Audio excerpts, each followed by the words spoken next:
Good evening, everybody. How's everybody doing tonight on this amazing Tuesday night? It's good to see you guys. Welcome to the Elite 100. So many smiling faces.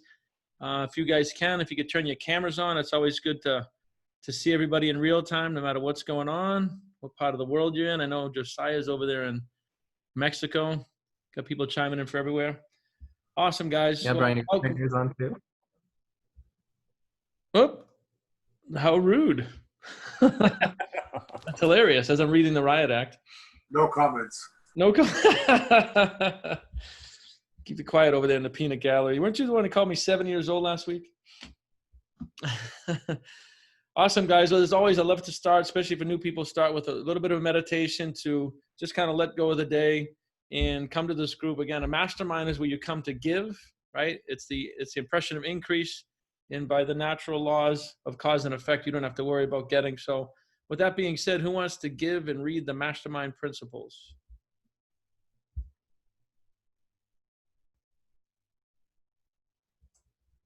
I just put them in the WhatsApp group if people don't have it. I saw Yoon raise your hand. Yoon, did you raise your hand? Carl's got his hand up. Who? I did. Oh, Yoon raised her hand. I did, but I got to find it. But I said, I just heard Josiah say that he put it here. Yeah, it's so in the awesome. Can I do it? Absolutely. Awesome. I release myself to the mastermind because I am strong when I have others to help me. I believe the combined intelligence of the mastermind creates a wisdom far beyond my own. I understand that I will more easily create positive results in my life when I'm open to looking at myself, my problems and opportunities from another's point of view. I decide to release my desire totally in trust to the mastermind, and I'm open to accepting new possibilities. I forgive myself for mistakes I have made. I also forgive others who have hurt me in the past so I can move into the future with a clean slate. I ask the mastermind to hear what I really want, my goals, my dreams, and my desires, and I hear my mastermind partner supporting me in my fulfillment. I accept. I know, relax, and accept, believing that the working power of the mastermind will respond to my every need. I am grateful knowing this is so. Dedication and covenant. I now have a covenant in which it is agreed that the mastermind shall supply me with an abundance of all things necessary to live a success-filled and happy life. I dedicate myself to be of a maximum service to the world and my fellow human beings, to live in a manner that will set the highest example for others to follow, and to remain an open channel of God's will. I go forth with the spirit of enthusiasm, excitement, and expectancy.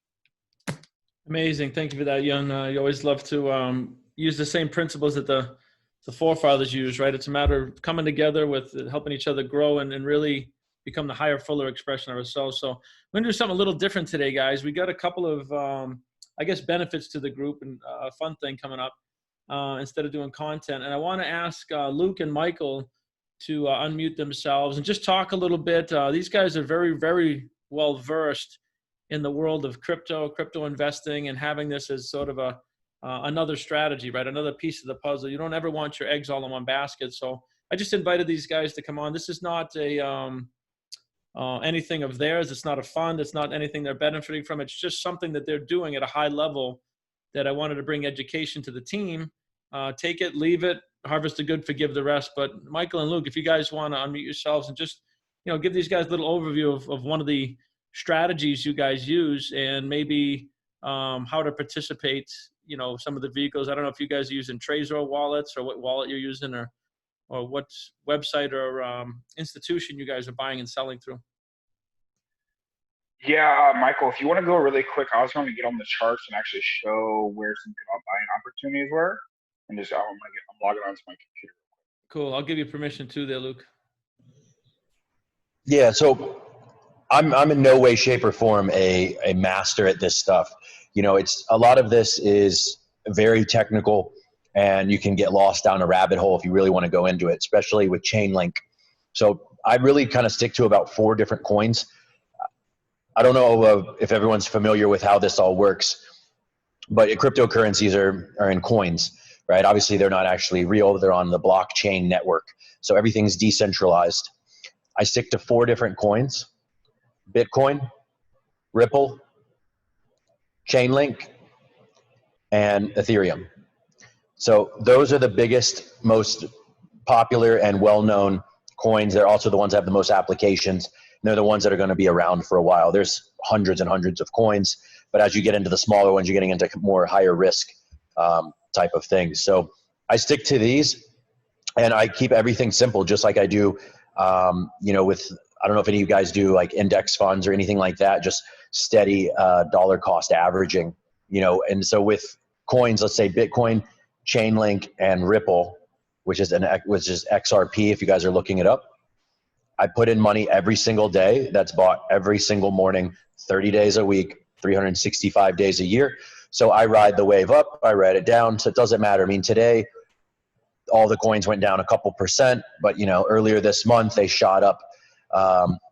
Bitcoin was at 8,000 earlier this year, and right now it's at 18,900. Chainlink was at $9, and it is now $14.50.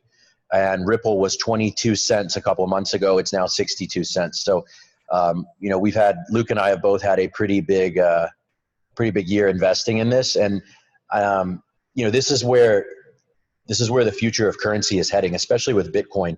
PayPal, PayPal, Cash App, they're all now using it. Your banks are using it. Fidelity uses it. So it's something also you can use to hedge inflation with gold as well. Like the standard.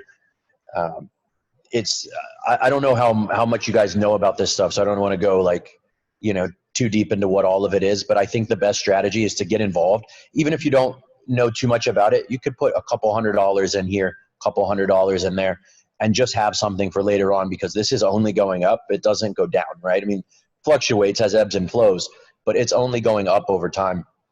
And that's something I think you would want to be a part of, even if you only own one of each coin. You know, 10, 20 years from now, when this is what we use currently, I think that's something that you wouldn't want to be out of.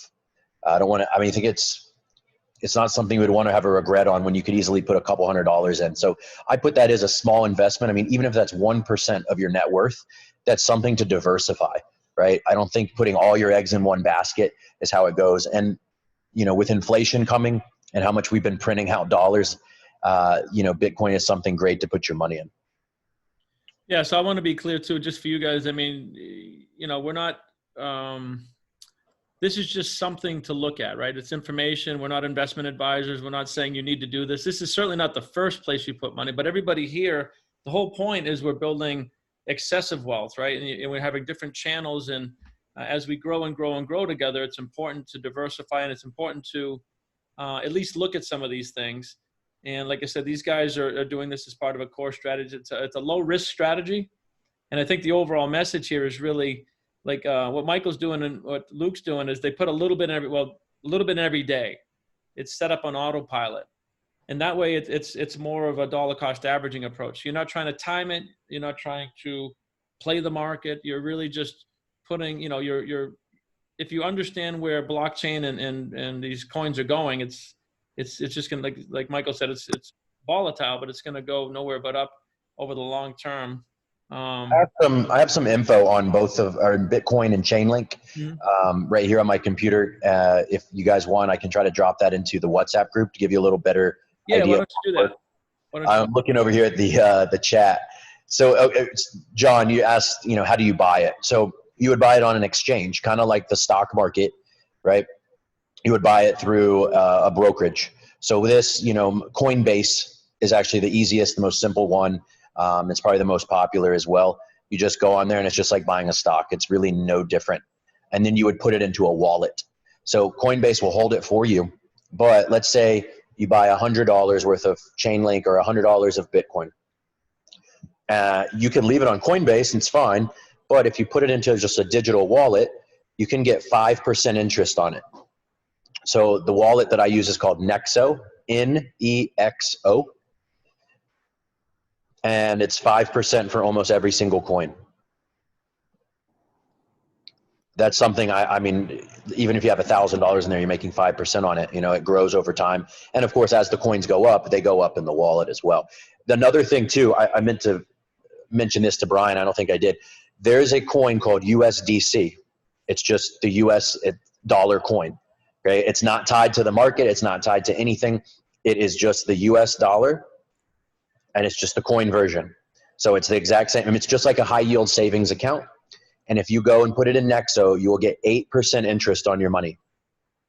You can just leave it. You can take it anytime you want. It will never go down. It will stay 1-to-1 ratio. You put $100 in, you'll make $8 in a year. So it's a nice little high yield savings account you can use, and you can take your money out anytime. How quick can you get that money out? Because when we hit 20 a while ago, I tried to get mine out of a different wallet and it got locked in and then it crashed. And I wanted to sell it at that point. Is this like an instant sell and out? Well, this isn't actually, so this isn't a coin. This is called a stable coin. It's stable. No, I'm sorry. I was going back to the Bitcoin. Oh, yeah. So no, you can get this out right away. You're going to move it to, I'm not going to pull it up, but so it'll show you all your coins, right? You'll have Bitcoin, Chainlink, Ripple, and it'll say USDC. Then it would say US dollar. You just move it from Bitcoin to US dollar, and then you transfer it to your bank. So maybe 24 hours. I'm not sure how, if it's a wire, maybe overnight. Maybe I wasn't clear on my question. I was saying initially I had mine in Coinbase. I moved it to a different wallet when I wanted to sell it quick. It was stuck in that wallet and I missed that rise and then it crashed. I'm saying. Yeah, you took yours and put it into an external wallet. Yes. No. Nexo is a wallet that's tied to it. So it's going to sit there and trade and go up and down. You took yours out of the market and put it in a wallet. Nexo and Ray, I'll send you the link. I'll put the link in. I'll get it here in just a second and I'll put it in. Just sign up. It's easy for you. It's just like signing up for Fidelity or TD Ameritrade, right? It's a brokerage. But with Nexo, it's just the wallet. So you store all your stuff in there, and I'll put a link to Coinbase where you can buy some of the coins, and you just copy and paste. That's just all it is. Copy and paste the address to the next, and it transports it. The other thing, too, is you're literally transporting money in seconds, right? Where you're not waiting for bank wires. You're not waiting for all this stuff, and there's no banks involved. You're your own bank. So the money I have in Nexo, I use it as a bank account. I put a ton of money into the USDC and I just make 8% a year on it until I'm ready to use it for something else. But now when I do investments, if someone says, oh, I have something that's worth 8%, what's my risk? Because with Nexo, it's backed by $100 million guarantee per person. So if there's any risk with someone else's, business model that's 8% or so, it's not even worth doing. I'd rather just let my money sit and make it for me. You know what I think we do here, guys, is this is just a quick overview on a couple of things. If you guys are interested, maybe I can get these guys to do a separate, Bitcoin with a little bit of education if you guys are up for it, like on a Thursday night or something. And I just wanted to get some of the basic things, like you said, the wallets. I like you're using an online wallet because I'm used to like Trezor, like the offline wallets where you're literally pulling it out of the market. And it takes a minute to try and get it back in. That's a long-term buy and hold thing. The one thing I do know is you don't want to leave the money in like a Coinbase or like an exchange. You can take it out. Those things can, they can be volatile. Things can happen. I think Coinbase is probably the best one, but yeah. And you could put two-factor authentication on and make sure, I wouldn't worry about getting hacked. And Nexo is the only one I know that has a $100 million guarantee. Gotcha. They're also coming out with their own credit card. It's actually starting in Europe right now, but it'll be in America next summer. That's what they told me. So this is a lot's changing. PayPal now accepts Bitcoin, and the owners of PayPal have a coin called RSR.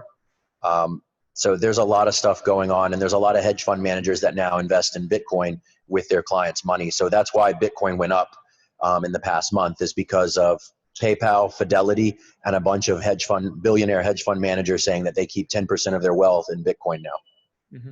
Hey, I've been in BTC since 2011, right? Wow. I was early guys that put money in mining operations from back in the Jay is the richest man here. I'm just going to say that I have some wallets, right? So I will tell you that there's a difference between cold storage, where you just take your coins off. I have something known as legacy coins. Mm-hmm. My coins were some of the original coins, right? the smart thing is what they're saying is that a stable coin is necessary. So if you're in BTC or any of these others, well, BTC is the one that can be transported into, again, a stable coin. So the key is, if you're going to be in BTC, nothing ever always goes up always.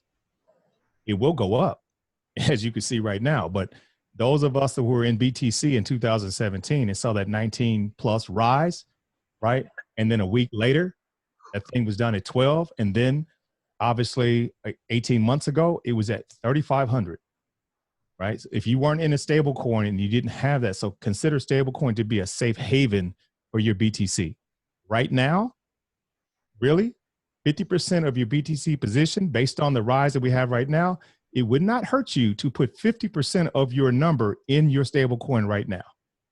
There's some things that's happening through December, change. There's a lot of stuff happening that's politically motivated, and a lot of things that's happening with new money coming online. Very important. Hedge your bet when it comes to BTC. If you were at 12 4 months ago and you're at 19 or 20 right now, you're feeling really good. Take 50% and put it in that Nexo thing he's talking about. Smart. Yeah. Okay. You Minimize risk. mean like you mean USDC, right? That's what you mean in Nexo, like a stable coin? Correct. Correct. But the key is, though, the rise that you got between 12 and 20 is worth you to take some off the market and lift the balance at that other 50%. If it's going to rise to 25, no problem. But if it drops down to 17, you see the hedge. You know to get out because it's going down. And this is the way BTC is. I've been in this thing since the beginning. Okay? So bravo, Michael, Luke. Good job. Yeah, you know what I think we'll do, guys? I don't want to take the whole night here tonight. Let's plan a separate cryptocurrency sort of strategy session. If you guys are willing to jump on and just explain a little bit more, I just want to let you guys know what to do. And I mean, the thing behind dollar cost averaging, whether it's the stock market or the coins, it's a long-term play. This is not money you need tomorrow. No. Really, you can't lose the dollar cost averaging. You're putting the same amount in every day, regardless of prices. This is something you know what these guys are talking about. It's just set it and forget it money. And if you do dollar cost averaging, it doesn't matter if you buy high or low because the numbers just work out. Luke, did you want to share something? I gave you a screen permission. Yeah, just real quick. So there's two different perspectives on that. I teach this like every day, so I just want to show you guys. I really wouldn't recommend buying right now until there's a pullback here on XRP. And just to understand for Bitcoin, I'm going to do this for numbers' sake, and I'll be really quick. Right, so you got Bitcoin at all-time high. This is not the time to buy Bitcoin. You want this pullback to right around 12,000. And for Bitcoin, for ROI sake, return on investment, right? For Bitcoin to pull back even here to 10K and it to go back to the all-time high is only 2 times. You're going from 10K to 200K, right? And that's only a 10 to 20. So you're only doubling your money, right? Bitcoin is the mother of the ship, you know, the all be all the altcoins are going to follow. But Ripple right here, just to show you perspective, right? The all-time high is $3.30 last year or 2 years ago, right? For Ripple, for instance, right? I put a 25 grand in right here 2 weeks ago at 25 cents. It just went up to the all-time high at 75 cents, right? So like you wanna buy the fear, or sorry, buy the fear and sell the hype, right? And it went to 75 cents. So you 3 times your 25, the 2,500 grand, whatever your investment is, right here. So I teach this on a very technical standpoint, just like Forex, right? And then right here, if you put in, if you get this pullback, we'll just say 30 cents, right? For it to go to the all-time high, which it did 2 years ago, you 12 times your ROI, right? Bitcoin's supposed to go to 100, 200K. I'm a little biased, right? Because I'm like, this is my industry that I do. Like Bitcoin is going to take over cryptocurrency. There is going to be no fiat money in 2 years, right? So the whole concept here is get in, like if you get in at 30 cents, right? And Ripple goes to $100. Oh my gosh, right? I got in at Ripple at 2 cents. It went to 3.30. You know what I'm saying? So the key here is one, diversify, right? Ripple, Bitcoin, Chainlink, Ethereum. There's a few others, but you get in these coins that are 10 cents, they go to $3, $4, $5, right? That are our main ones, not like pump and dumps. And like, this is going to change, like this is going to be a wealth transfer, like on the biggest stage, like the past 200-300 years, right? Imagine this really quick. I'm biased on this, right? But it's like back in the day, 1700s, they were trying to give gold or silver for chickens or firewood. Like, why would I want gold or silver? This is worthless, right? This is the same thing that's happening now.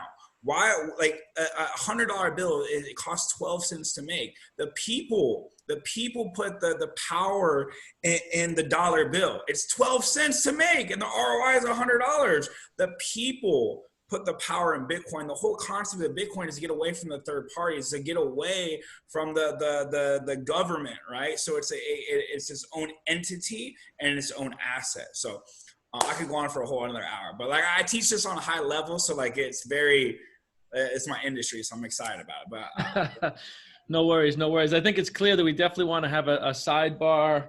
I think the interest is here, but put your hands up if you want to have yeah, it looks like everybody. Let's get some more. No, if you guys are willing to, we'd love to have like a separate Thursday night kind of go around. And I just wanted to share with the team here, because it's as you start to build excessive wealth, you want to have different ways to protect yourself. And this is definitely a hedge against, the dollar and the current system. This is not the first thing you do though, right? You have real estate, you have gold, you have stocks, you have your businesses. This is another thing. You have Amazon stores. I mean, that's going crazy with Michael. And really, this is also something, sorry to interrupt, Brian. If you put money into the, whatever coins on Nexo, it doesn't matter, but especially let's say a stable coin, right? There's no risk with this. You can borrow on 30% of whatever your money is. So you have 100 grand in there, they'll give you a loan right away, 5.9% interest, and give you 30,000 right on the spot. And your money stays in there and keeps growing at 8%. And all the coins stay and you're borrowing against it. So it'll lock it, but you're still gaining on it on the rest of the money on the 70K while the 30's locked, and you can still move the rest around and take it out at any time. Yeah, unlike a 401k where there's penalties and this and that, at any point in time, for any reason you want, you can borrow against yourself. Dig it. Awesome, guys. Well, I appreciate you sharing that. And like I said, I wrote a note here. We'll have a separate meeting on that on the Thursday night for those that are interested to dig a lot deeper, bring your questions, things of that nature. So appreciate you guys. I want to bring up one more thing, and then we're going to get Katie into the hot seat here. Just bear with me for a second.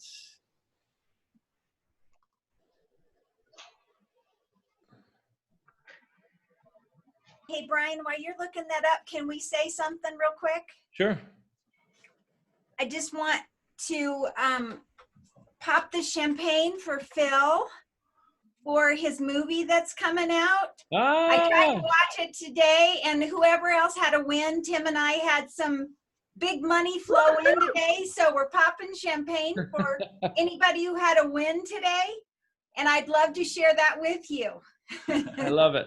Love it, love it. I think everybody here always has a win. I'm watching it tonight. Yeah, me too. Love it, love it, love it. I think everybody here has wins every day. That's why you're all here in the first place. Yeah.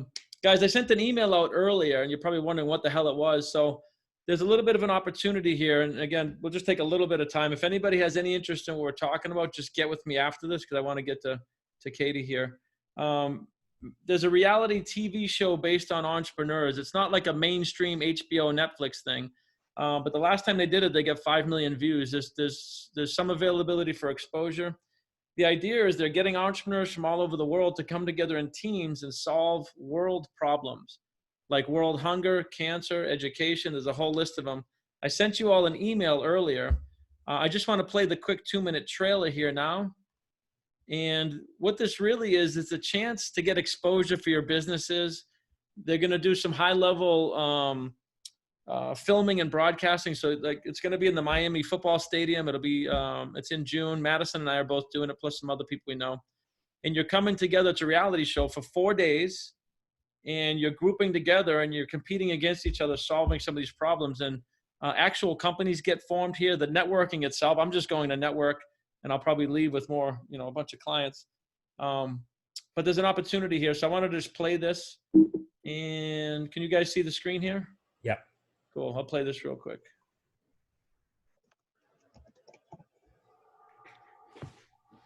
My name is Mr. Knight. I come to you with one question. If you have 4 days to change the world. Still done with you? Can you share the audio, Dad? Oh, hold on a second. Is it not shared? No. Bear with me for a second. Really low. All right, hold on a second. Share audio. See if there's any better. If you have 4 days to change the world, what would you do? The true genius is the one that enables the genius in others. I will tell you, at some of our most difficult moments is when the human potential and the human genius has an opportunity to show up. What if I give you 4 days? 4 days where you can drop everything and just dare to dream. You have 13-year-olds up to 65-year-olds competing at the same level. What a surprise when the 4th team showed up. But I had no idea it was going to be little hungry geniuses. Whose kids are these? At this age, I was playing Donkey Kong. I was worried about my quinceañera party. These guys don't know any limits yet. And we're playing with God, we're playing with Mother Nature. Uh-oh. The goal was, how do we solve the world's most important problem? Stopping a hurricane from making landfall. I was overwhelmed. The challenge was pretty daunting. It's achieving 100% literacy for children all around the world. How can we provide wireless electricity to everyone, everywhere? Imagine if we could just all be best friends and then continue changing the world. So imagine if for the rest of our lives, we just like hung out together, picked a problem, and then worked on it and solved it and executed. And that's how we live. That's one small step for man, one giant leap for mankind.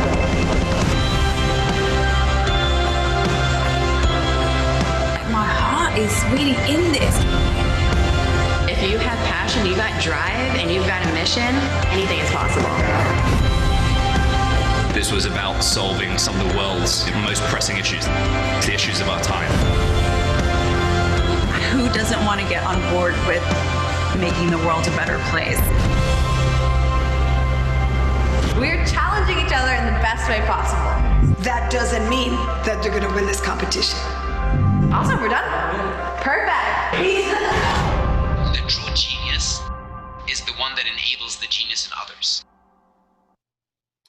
All right, so that's just a quick trailer, guys. And like I said, I sent you a pretty detailed email explaining what it is. Again, this is not HBO, this is not Netflix, it's not mainstream, but it is their second season. They do have some traction. It's a good chance to get exposure.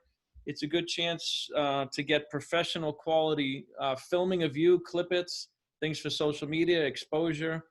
40 other like-minded people from all over the world, the networking, business things of that nature. So check your email, go through it. If you have any interest in learning more, just reach out to me individually. I think it's just going to be kind of a neat thing, and it's definitely good for exposure depending on your industry. All right. And with that being said, I'd like to bring Katie. Where are you at? Awesome. Why don't you, Brian. What's that?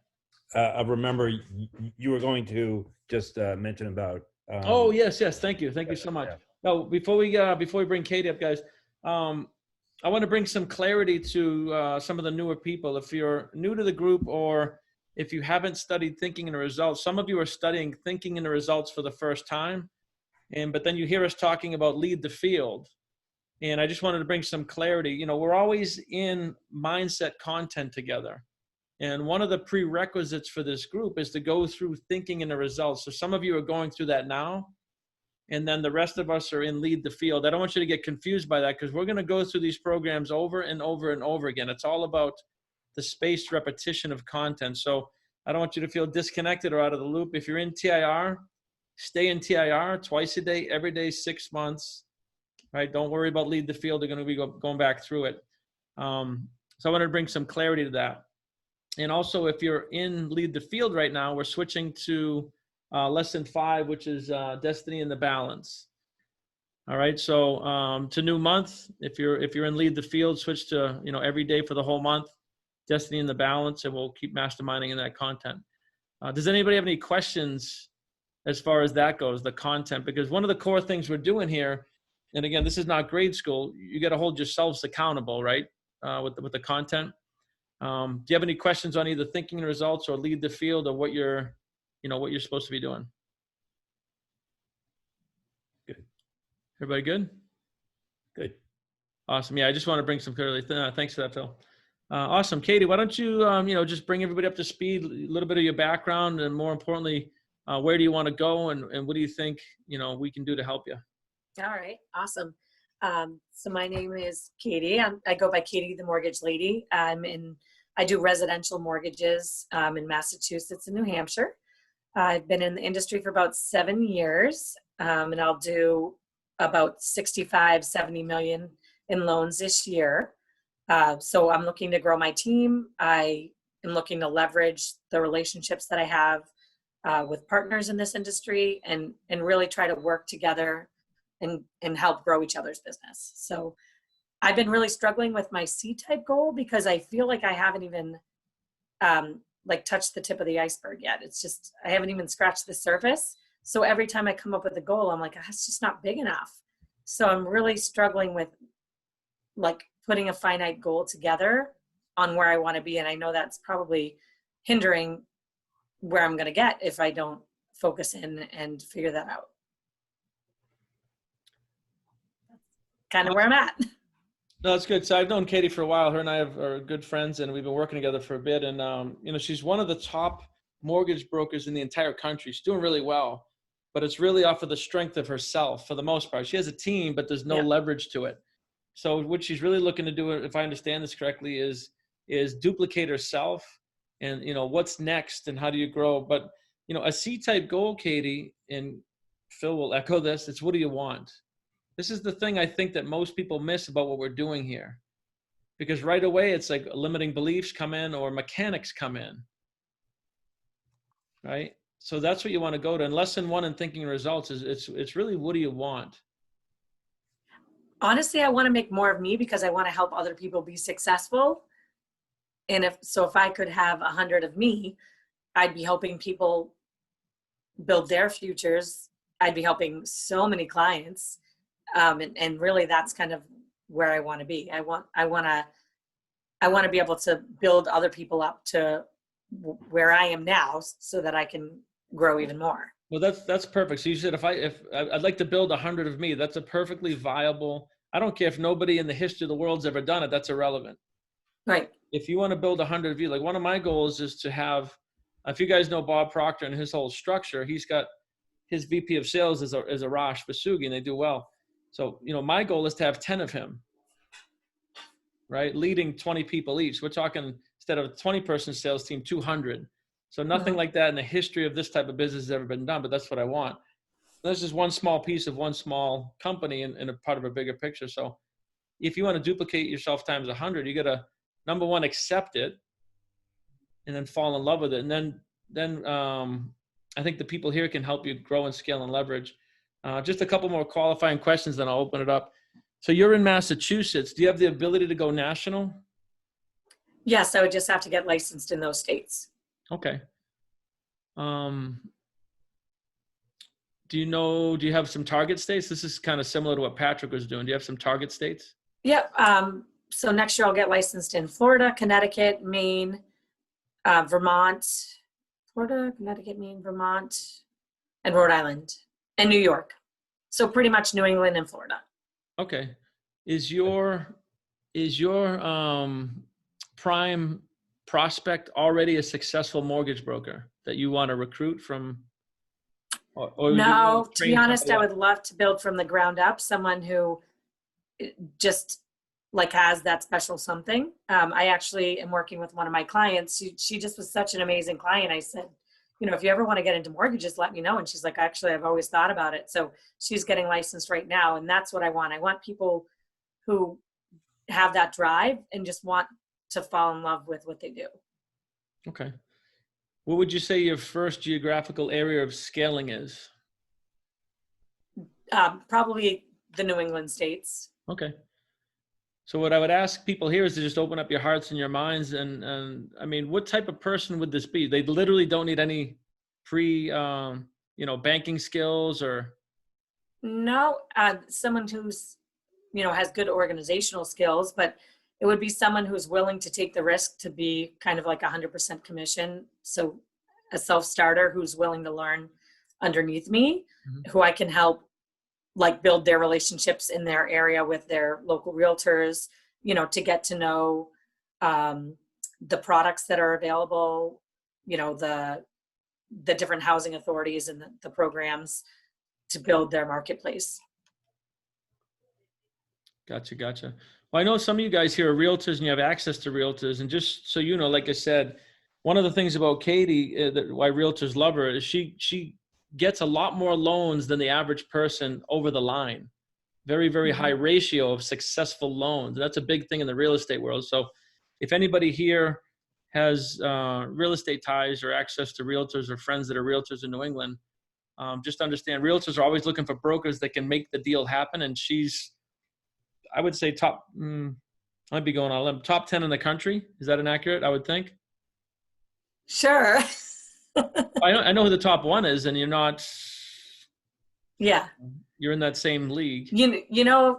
I love what I do, and people know that when I talk to them. So that's something that a lot of people are just going through the motions. I just genuinely love. Somebody's holding up. Maddie, what are you holding up? Her passport. How come? Sorry, guys. That was not meant for you to see. Oh, look, are you leaving the country? Yeah. That distracted me a little bit. So I just love what I do. And that definitely shines through in everything I do. And I know I'm good at my job. I know that if a client's with me, they're going to get the best they possibly can get. And so, I don't know, I guess that's how I built my business. And that's how I want to build other people in the same business underneath me. Awesome. I want them to love what they do. New England and Florida are two next places for scaling. Mm-hmm. So Carl, is it worth you and her having a chat offline? I'm thinking that you might have some connections, or you guys might be able to use each other's services. Yeah, I was just thinking it'd be good to connect and see what your model is for bringing folks on. All of my business development officers have operated in the commercial space, save for fix and flips and the occasional, but there's definitely a market that we see from our clients for their residential purchases. And I'm sure, just to learn a little bit more about your capabilities, that if we can get together and have a mini mastermind together, I'm sure we could have some good come out of it for sure. That'd be great. All right, I'll connect you. So I've got a question for Katie. So Katie, you're saying a couple of different things, but you really want to build a team where you have essentially clones of you, correct? Yes.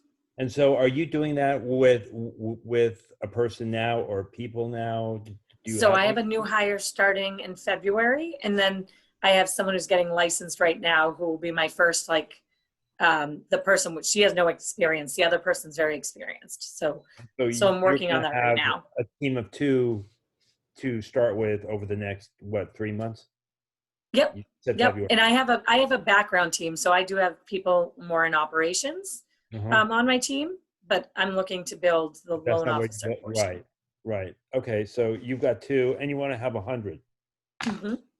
So have you thought about a plan where you're going to add a new person every week or every month, or what's the plan, or have you? So I've been reaching out to some other people who have like similar team structures. And one of them is Sean, who's one of the top mortgage originators in the country. He has, I think, about 30, 34, 35 people on his team. And then I've reached out to people internally in our company to see how they've structured it, because obviously I need to make sure that the back can support the front. And so that's something that I want to make sure I'm building, you know, as I go, so that it can be really stable. You know, I don't want to just it to be top heavy. I need to build the base too. Okay. And so if you had 100 of you, which you were working on, how many people would be the base? 400? No, no. I mean, I would say probably if I had 100 we could have probably 30 people in operations. That's it? Okay. So if I'm you, I'm thinking, okay, my goal is to have 100 of me, because now you're making a lot more money as well as helping a lot more people. Right. I'm now going to come up with a plan as to how I'm going to systematically employ the 30 people who have to be our support staff, as well as how I'm going to add people and how often. So an example in my business. So what Bob Proctor and I, when the pandemic started, I'm trying to do more movies than pretty much anybody's ever done. And so what he told me, and I'm going to tell you the same thing, is he said, okay, what is the plan? He said, I want you to spend an hour a day just thinking how you're going to implement this. So I'm literally just making it up to an hour now. And just think about that. The pandemic started in March. So it's taken me about 7 months to actually do at least an hour. And I'm now probably averaging selling 8 movies a week. So I think that if you did the same thing, you could come up with a plan to say, okay, I'm going to have 1 person per week, or 1 person every month, or 3 people per month.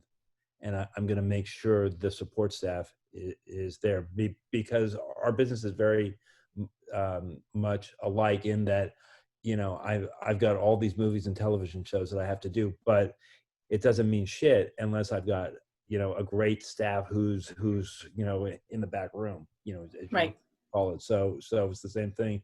But I'm telling you, literally spending an hour a day, and if you have to wake up an hour earlier, do it. Because you're going to see a month from now, it's just going to be a totally different Katie, the mortgage lady, and she's going to have at least 10 people under her. Trust me. Okay. Awesome. I love it. I see Greg's got something too, but I want to make a connection here. Katie, we got Kyle Seaboth on the chat here too. He's I don't know if you know who he is, but #1 realtor in the country last year, #1 in Keller Williams 4 years running. So I'm going to connect you guys offline. Just there's got to be something there. You guys are both scaling at a very fast clip, and right, realtor, mortgage, same. You know, I think you guys find some synergies there. Thank you. Greg, you got something, bud?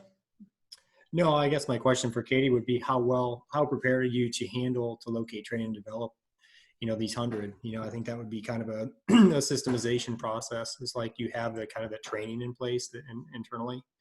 You know, I guess. Yeah, so that's absolutely something that needs to be worked on, because there really isn't systems. The company I'm with, it was primarily sales guys. The group that I'm with was actually like the first group of women that joined the company. So they just kind of flew by the seat of their pants. They just kind of went with the everyday. They did mortgages, but there was really no system and there was no rhyme or reason for how they did things. So I am working with the CEO of the company because he knows what my plans are. And so he wants to be able to support me and grow, because obviously that helps him. So I don't have a true training plan, but my plan is that as I bring on the first person, you know, to set up those trainings at that time and kind of figure out what's working, what's not, and kind of develop it more over time, I guess. And I'm open to any suggestions on what people have done to scale and train. Well, is there something? Yeah, my wife and I are systems experts in financial services. So it would be one of those things where I can definitely share some of the secrets, and I would say secrets, but just some of the things that we've implemented that work well. Yeah, that would be awesome. I'll connect you guys for sure. And I think you'll get some information from Carl too. I mean, he's done similar things, different industries. So you'll definitely get some good business structure advice. Fantastic. Did you have something?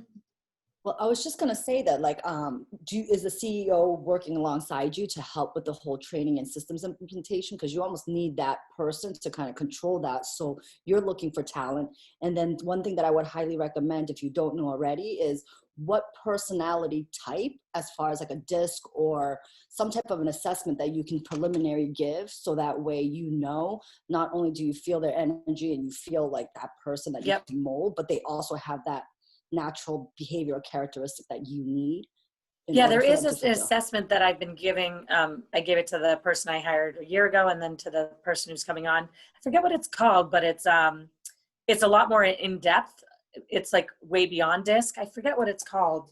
Let me see if I can bring up the name of it. But it really shows where fascination advantage report. I don't know really much about the background of it, but it really puts you into like 16 or 17 buckets, and it identified the girl who I hired before, what her best role would be. And that wasn't what I hired her for, but that's what we've morphed into, and it's been working amazingly. And so the same thing with the person I'm hiring on. What we're hiring for is actually what she's best suited at. So really figuring out her strengths and what's going to make her happy too, because I want to build a team that's with me long term. You know, I want people to be like, I love my job. I love working with Katie. Like every day is a new challenge, and every day is more amazing than the last. So that's definitely something I'm considering, because you do have to have a certain personality. And if I'm hiring someone and they're not working out in a certain area, like I think you need to transfer, you need to like reassign or reallocate the resource. And I see that doesn't happen in a lot of places. People have great talent, but maybe they're not in the right position. So I'll definitely pay attention to that and make sure that's part of my hiring process when I'm picking people who are going to join me. Yeah, you and Yun already have each other's contact, correct? Yes. Yeah, so you guys should definitely mastermind. I think mutually beneficial again. Can I add something to that real quick? Absolutely. I'm how to fascinate practitioner.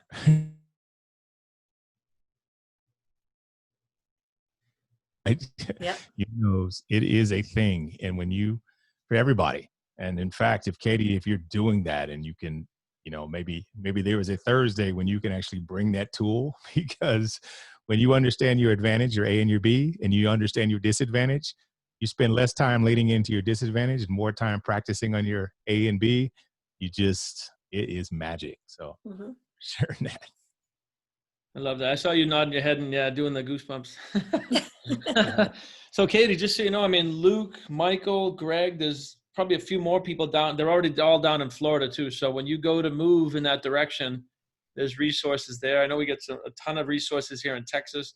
Patrick's down in Florida. So yeah, Katie, I do construction in both markets, so I can definitely connect you with some people. Yeah, that would be awesome. Yeah, but I scaled. I went from myself and a couple of people to we're probably about 60 to 70 employees, depending on the season right now. Wow. So, and I wore all the hats, from accounting to doing the roofing work myself to management, and I've got people in place, so I can definitely give you some insight with that. That would be awesome. Yeah, absolutely. The key thing there, that scaling took place in like 18 months. Mm-hmm. If you guys don't know Patrick, him and I have been together for a bit, so I'll connect you guys as well. Yeah. Anybody else? Okay, Tim, you got something, bud? Yeah, we just actually had an opportunity recently to somebody that was trying to do the same thing and did some consulting with them. Sat down, it wasn't working, sat 15 minutes over dinner with them, and it was really quickly easy to figure out what they had, you know, kind of missed completely. And they were trying to bring in brokers, people to, you know, manage and to expand, and they brought in about 20 of them. But in their mind, they needed people. In their mind, they needed salespeople, and that's the last thing you need, in my opinion. You need people that will process, that are good with people, but can process. Because salespeople love to run around and sell, but they never want to get the back end done. Mm-hmm. And it actually blew their whole company up.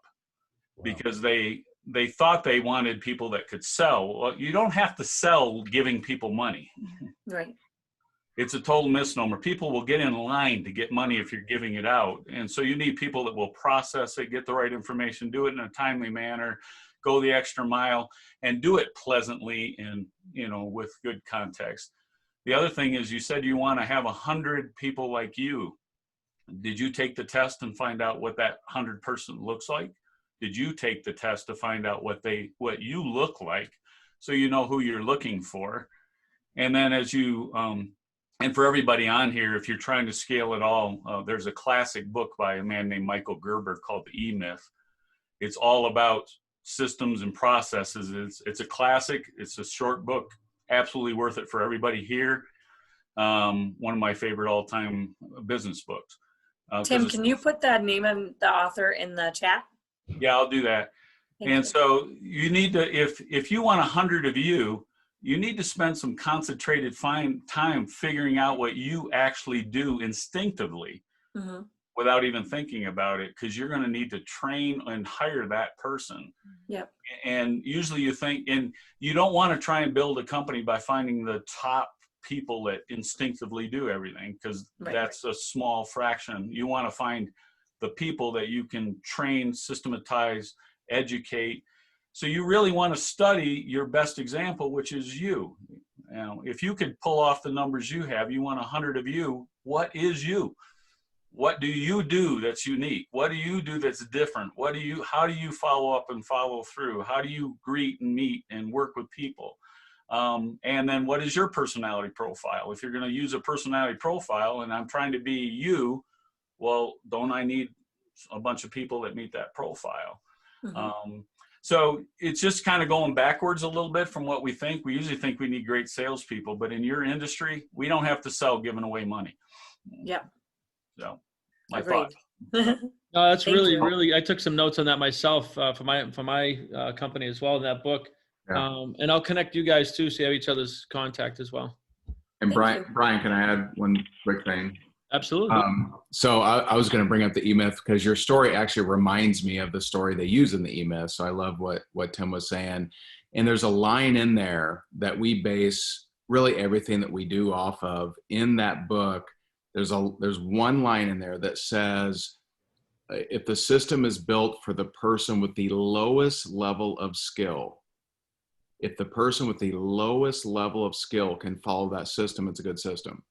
And so that's something that we really, really follow. It's how we've trained our coaches, our coaching program. Hey, I like that, Jay. Yeah, there you go. Like for example, I'll give you one example. If you're natural at sales, you're good at tonality. Not everyone is. And so you can tell someone a script, but if they don't have the right tone of when to go up to cause confusion, when to go down to cause authority, then they're just not going to do it nearly as well. And so like I'm taking someone who literally, because you said you wanted to start from scratch. So assuming they do not have any skill in any way, shape, or form, and literally training that, but that has to be part of a system so that you can run people through it, not starting over. Like when we bring in new people on the phones, they go through a system. I don't, sit there and reinvent the wheel and redo everything. They go through a system. But yeah, I love your story. I'm sure you're going to crush it. Thank you. And we're in Florida too. Yeah, I was going to say they're over in the Naples. I mean, you want to talk about the right place. So we got East Coast, West Coast, we got North, South. We got the whole state covered here. So. And for everybody on here, one of the things Michael Gerber also said, one of my favorite parts is he said at that time when he was writing the book, the most successful corporation on the planet was McDonald's Corporation.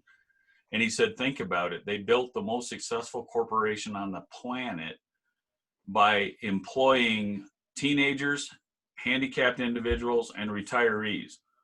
And the vast majority of those restaurant chains were not owned by restaurateurs. They were owned by accountants and lawyers and people that had money to invest. And so he said, the system, and I think Ray just brought it up, is you don't want to personally train every one of those. After you figure out what they've got to do, you want to systematize the training. You want to make videos, you want to make reading, you want to put them through it. And if you got somebody that you want to be a processor for you or a loan agent, and they can't even get through the training, then you already know they're not going to be your person, because this is about step by step by step by step every day, going down the list and getting it done and checking off the boxes. And if they won't go through the training in a successful manner, you've already moved them on, you know. Yep. Hire slow, fire fast. You know, so Love that. I would love to share. Hey, Courtney. On that one. Hey, because I see that you're a mortgage officer, and I do apologize. I just did a 2-hour and 41-minute tax strategy webinar that lasted a lot longer than I expected. And it's crazy to me that people are actually interested. Over 100 people are interested for 2.5 hours to listen to me talk about taxes. But I did this exact same thing. I actually read the book called Traction, and I thought that because taxes were so hard and I had such a vast experience of 19 years of being an accountant that I could not ever replace myself, and that was a lie. And so what I did is I started taking the little pieces of what I could let somebody else do those things. And now I have a entire bookkeeping staff, I have a payroll staff, I have a tax preparation staff, I have 2 tax strategists who work for me, and I have an admin staff. And I only do 2 things in my business, and I'm really focused on trying to get rid of one of those, and so that I can just speak all over the world and just help more people. But you can slowly, what I had to do is put them all in a room together, because I didn't have the system set up in the beginning, and I would just teach them and they would listen to me. So he's right. You don't need somebody that's good at sales. You need somebody who cares enough about people so that they can help them, and the sale will come. I mean, it's just literally having a conversation with them. If you can find them money, I mean, it's a no-brainer for them to work with you, but they just want to know that they've got the right person that they're working for. And you can train people to do this stuff, but I would start with the smallest piece and then train on that and take that out of what you do on a daily basis, train somebody else, and then they can then in turn train the others. And we use Trainial to develop an entire sales training now, that when somebody comes in, we don't have to train them how to do anything. It's already set up. We already have the system in place, so we can get rid of them quickly. If they're not going to work out, they know they're not going to work out before they ever go through the training process. So have faith. It's hard, but I mean, you give it a year and your life can be completely turned upside down and shift for the better. And then, like, you have the biggest day ever, like we did at OTB Tax today, and I didn't even hardly work. I didn't feel like. So, it's crazy how it all works. Just give it some time. That's awesome. Congratulations. That's some great advice. I'll connect you guys as well, because you guys, a lot of parallels as far as business. And I love everything Courtney said, except for the part when she said it's hard. It's not hard. It's easy. I was thinking the same thing. Effortless and it's calm. It's whatever Awesome, guys. it Hey, takes. 2-minute intermission. I want to respect one of the members here. And if anybody needs to drop, go ahead. I want to bring on Ara. Ara has an opportunity for anybody that has a ton of tax liability this year and also going backwards. So anybody that has a lot of tax liability this year and backwards, Ara, if you want to just explain in a little 2-minute pitch. And then what I want to do, anybody that needs to go ahead. But if you have some more value to give to Katie, I want to stay on as long as we need to. So for those that need to go ahead. But I want wait till you hear Ara's pitch here, especially if you have tax liability. Thank you, Brian. Can you allow me to share the screen, please? Yeah, let me just, there you go, brother. Meanwhile, good evening, everybody. My name is Ara Barsumian, as you see on my screen. I've known Brian for a while now, and I'm very lucky and blessed that I'm in this group and other ventures that Brian has brought forward. Big thanks to Jay and Carl. Tim and Jay. I apologize, Tim. I'm now doing the other strategy of taxes of trusts and foundations and this and that. So my tax requirements, my tax equity requirements have changed in my life. So I have a few years ago, I made quite a bit of money, thank God. And one of the reasons I got into solar was that it provided 30% tax credits, which no one else did, no other investment did. And it got me very excited. So I bought a lot of solar farms and built quite a few of them. And now that I have different requirements tax-wise, I'm don't want to say divesting, but I'm partnering up or sharing some of the liability, some of the tax advantages. So one of the projects is, I'm sorry, let me just try to get this on there. I'm not sure which one you're seeing, but anyway. It's a solar farm in Uxbridge, Massachusetts. The project itself is the investment into a project, and the cost of the project is $1.3 million. The tax equity investor contribution would be $457,000. Now, not one person, there could be multiple people doing this. The total tax benefits, so the deductions, the actual deductions, you get $644,000 worth of deductions out of your taxes. So instantaneously, you get 42% profit on your money. Instead of writing a $450,000 check to the IRS, you get $644,000 worth of taxes that you pay, that you do not pay. The portion of this you can go backwards a year, and now because of COVID-19 they've gone 2 years, but 1 year you can go back, and if you don't have that kind of appetite, you can bring it forward for 20 years. So equity breakdown, very high level. The project is $1.3 million. The equity investor will bring in $457,000. There's a $600,000 loan on this, and I have a lot more than $276,000. But at the end of the day, I'll have $276,000 left in the investment itself. So return on investment instantaneously is $186,000. If someone is lucky enough to have a $600,000 tax liability, they just pocket another $200,000 that year or over time. So the federal investment tax credit is 30%. Now, as some of you might know, the credit was 30% last year. This year is 26%, and in 1 month it will be 22%. But this project is a project that is grandfathered because it started and was kind of mechanically completed last year. So it's at 30%, which means a higher number for tax credits. And then depreciation is at $259,000, assuming a 23.8% bracket. So total value is $644,000. And I'm going by very fast. I apologize, but I only have. No, that's okay. I mean, everybody's getting the idea. What I would say is that this is really for somebody that's getting screwed in taxes. If you've had a big year, or going back 2 or 3 years, but also going forwards up to 20 years. So if you're somebody that for whatever reason has excessive tax liability above and beyond everything else that we're doing here, ours get a situation where you're pretty much getting 44%. And what I would say is if this piques anybody interest, if you're in a situation we have a ton of tax liability, just reach out to me and I'll connect you with Ara, and he can do the deeper dive with you. It's more just to see he's in a situation where he's got excessive tax credits, and you're basically getting a major discount on those tax credits. Does anybody have any questions on that for Ara?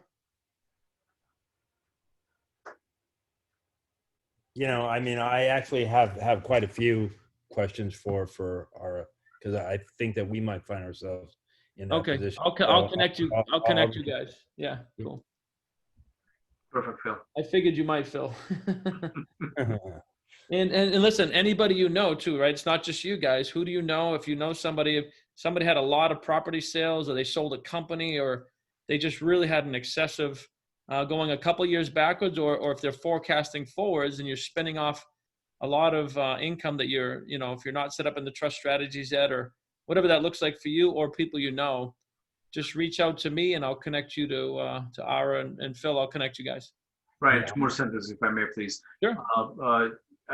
There's the risk involved with this is that the person who's investing has to become an active investor in solar, which there's a million ways of doing this according to the IRS. And the second thing is this can happen instantaneously. So the only caveat is that I have not turned on the system. The second the system is turned on, whoever is the owner or owners then get advantage of the tax benefits. afterwards it's gone. It's another thing. So I have to turn this on by December 31st. Okay. And not a problem. I can keep it myself, but I'd rather not keep it because I can use the $450,000 for a few Amazon stores. Sorry, Michael. So real quick, that what Ara is dealing with right now is a great thing for those that don't know, right? It's a byproduct of when you actually sort of in the wealth flow, you start to realize tax savings that you couldn't even imagine. And you start auditing the things that you have. You're now in position to write off everything that you ever spent on a business, and everything you ever spent on your family is a complete write-off. It changes the dynamic. Bravo, Ara. Freaking O. Thank you. I'm definitely confused by this. However, I have questions and would love to learn more. Well, Jess, I can connect you guys, but if you have a ton of tax liability and you don't know how to get out of it or move it, so I'll connect you guys so you can take a deeper dive. Yeah, I mean, as you know, we're working with Jay, but you know, that process isn't completed yet, and I don't know. You know. Well, Ara, how far back does this go? Well, you can go, typically you can go back 1 year for the ITC, investment tax credit, but IRS just changed those rules and they're allowing you to go back 2 years because of COVID. It was incredible because I got a beautiful tax return benefit from 2 years ago. But the beauty of it is you can bring it forward for 20 years. So I still have quite a bit of other credits, and what Jay was saying, I'm going through that process and doing the trust and everything. But another thing that Tim had told me, one of the meetings that we had was, even if you have these credits and you can't, or you're not going to be able to use them, you can always, quote unquote, sell it, just like exactly what I'm doing right now. Do a project with somebody, give them all the profit, take the losses, or take all the profit and give them all the losses and benefit from all the credits that you have. It's $200,000 profit. I mean, 50% return or 40% return on investment is not something you get every day instantaneously. Cool. All right, guys. So I'll connect you with Ray and Jess and Phil. Anybody else right off the bat? Or if you think of somebody that's in your network, just reach out to me. And I want to learn about it as well. Obviously, okay. I do a lot with conservation easements that are, a huge tax deduction, but you can only write off 50% of your, income. So then there's the rest of the income. What can we do with that? So I'd like to understand it for my clients. I'll connect you guys. Absolutely. I was going to connect with you over last weekend, but unfortunately, things didn't happen that way. But anyway. It's all right. It's all right. No worries. Awesome. So, guys, again, from the rest of this, if you need to go ahead. But if anybody else has more connections or ways to help Katie, I'd like to get back to that and just really help her, maximize here. Anybody else have any? The only thing I was going to say, Katie, is something that we've done is anytime when we started hiring out, anytime we did something that we knew we could hire out or that wasn't the highest use of our time, we would record it. And I would encourage you to have your people record anytime they do any type of anything. So from, answering the phones to whatever else, the sales process, anytime they do it, just have them record it so that you have that, that a new trainee can go through, because you actually don't have to train your people to train other people. You can have it all in video recordings, and then it's just there as a training library for anybody that comes through into your company. And you'd be surprised what you can record, especially these days with a lot of stuff happening over Zoom, is you can record you doing something with somebody, and it now actually becomes a training when they go, oh, wow, that's exactly how I should do that. Right. And they're seeing it by the master, if you will. And it doesn't have to be something, some old full-blown training thing where you went down line by line, because they'll get a lot more out of watching you do it And once you do it and record it, you can give that to 100 people, like Jess just said, you know.